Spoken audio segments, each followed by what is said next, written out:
So I woke up this morning and I was all ready to work on my Enter the Dragonfly review, but then I thought to myself, hey, I just got paid yesterday, so let's see if the 3DS got any new releases that look interesting. And as I opened the eShop, I saw a peculiar game sitting right in between such classics like Brave Tank Hero and Paddington Adventures in London. I mean, I've been a fan of Garfield for almost all my life. I had all the merchandise, all the comic books, could quote any line from Tale of Two Kitties, and honestly, the Garfield show is literally my childhood. So why wouldn't I purchase Garfield Kart for $30? Sure, every other Garfield game had been a total disaster, but surely the developers would at least try to make this one competent, right? Right? Where do I even begin with this one? Garfield Kart was first shown off in Jim Davis's basement to mostly positive reception from the lead developer's grandmother. I, for one, was actually really excited to get my hands on this game. I was expecting it to be garbage, but a part of me really wanted to play it. After all, some games can be really bad or mediocre, and you can still have a fun time with them, like Sonic 06 or DreamWorks Superstar Karts. Oh, you've never heard of DreamWorks Superstar Karts? Well, I have, and I own it. My parents bought me the game for my birthday when our local GameStop ran out of Mario Kart 7s. Yeah, imagine opening up a present shaped like a 3DS game only to discover DreamWorks Superstar Karts was inside. Now, I have no intention of reviewing that little waste of resources, but I will say it's one of the worst kart racing games ever. And if I were to compare Garfield Kart to anything, it would be that game. Garfield Kart is everything DreamWorks Superstar Karts is and less. Let's start out with the presentation, and if I do have to applaud it for anything, the aesthetics don't look terrible. The texture work is okay if a bit jagged, and the models are fine. Despite some character models looking nothing like what they're supposed to look like during actual gameplay, I still think most of the visuals are alright. And the art direction and assortment of different colors, yes, I'm complimenting its use of colors, makes some set pieces sort of pop out, which is nice. On the other hand, Garfield Kart lacks a lot of visual diversity, which makes all the stages feel bland. In a game with only 16 tracks, there are 3 desert levels that are virtually all the same. If you played them all in a row, I guarantee you that you could not identify them all individually. Because of this lack of variation in the racetracks, forgettable and dull settings, and a small number of tracks, every level of Garfield Kart just sort of blends together. There was not one track that I wanted to come back to, as opposed to Mario Kart 7, where levels are memorable and I can set aside tracks I really like and tracks I kind of like. Virtually every track in this game is just that.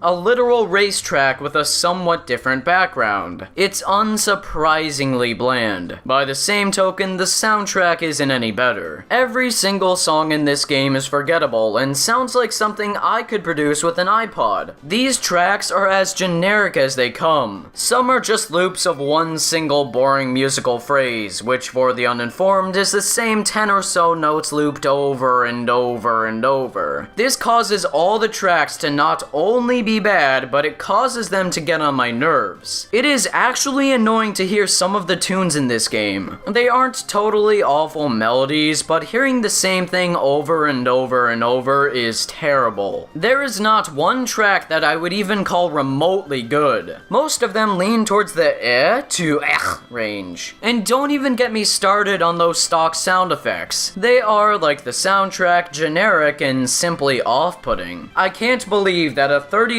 game with an actual budget would have worse sound design than my friend's game, Eddie Murphy's thought-provoking adventure in Shrek's Stupendous Swamp. Alright, so now on to the gameplay, and if you've ever played the adventures of Jimmy Neutron Boy Genius Attack of the Twonkies, you know exactly what to expect. Garfield Kart is plainly and simply a Mario Kart clone. I'd be even tempted to say that this game is almost an exact carbon copy of Mario Kart 7, but with the wacky and insane charm of Garfield, which includes being awful. Like that infamous spring that returns as a power-up, or how about some lasagna that functions exactly like a super mushroom, since, you know, Garfield loves lasagna. Haha, that's the humor of the game. I know I'm getting ahead of myself here, but these power-ups are uninspired and boring. Sure, there are UFOs that seem kind of cool, but everything else just doesn't work or sometimes has weird effects on the driver. Look, I was obviously hit by something here and it somehow turned me all the way around, but I can't for the life of me figure out what the heck it was that hit me or even who hit me. And lest we not forget how terribly these karts control. Moving in a kart racing game should feel fluent and fast-paced, but Garfield's karts feel stiff and clunky. Drifting is awkward, steering is awkward, and even hopping is awkward. Also, the camera is fixed in a really bizarre position as it prevents you from seeing what's ahead a lot of the time. This perspective should not be an issue as Mario Kart 7 had previously, 4 years ago, nailed the go-karting camera positioning on the 3DS. There is no excuse for Garfield Kart's horrendous camera. And folks, I'm just getting started on the negatives. I really want to be positive and find some good in this mess of $1 million or so, but I can't. Not even racing is fun thanks to the awkward controls and perspective. I have yet to find a single thing I enjoyed about this game, and I've played it for 4 hours. The other larger issue is just the content in general. There are 4 cups with 4 tracks in each, and they're all bland and lifeless. They lack personality and variety on a gameplay standpoint, which makes Garfield Kart a snore to play. Plus, there are only 3 modes in this game. Grand Prix, which just has you tackling a cup at a time, single races, and time trial. And they're all essentially the same. There is no incentive to try for the best time or even race for that matter. There isn't even local or online multiplayer, which shoots down the only thing it could have had going for it. Playing with friends might have even made this game a somewhat enjoyable experience. I don't feel compelled to play this game any more than I have to. The tracks are boring, the characters don't feel different from each other on both a visual and gameplay standpoint, and everything else is just awful. Overall, Garfield Kart is the worst game I have ever played since Splatoon. It tops Enter the Dragonfly, Bubsy 3D, and even Sonic and the Secret Rings as my least favorite game of all time. There is a huge lack of content, the tracks are bland, the presentation is okay but still dull, and the gameplay is not entertaining in the slightest. Logan Kart is a better game than this, and that's